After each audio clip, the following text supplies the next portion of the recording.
Yekə kişisiz, özünüzə qartal canavar deyirsiniz. Qardeşim sən hamı danışsın öz çərçivəsində. Mənim təbim fırtına doğu dəniz çərçivəsində. Ben 15 ildir ki həber zaptım İrem meykana.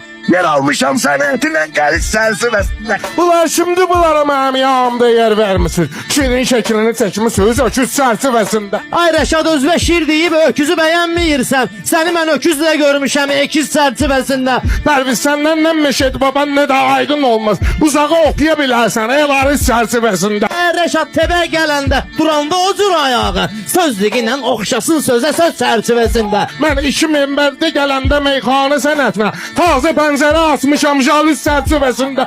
İngiliscə bilən varsa Pərviz söz deyəndə Rəşada deyin ki sit down please çərçivəsində. Mən biləni elə yaşayır masallı oğlanları. Necə yaşayıb Mamed masallı düz çərçivəsində. Qafiyə üçün 3 dənə yüzlük də gəlib qabağıma. Bu 500'lük qafiyə düz çərçivəsində. Damn the skillet, yeah.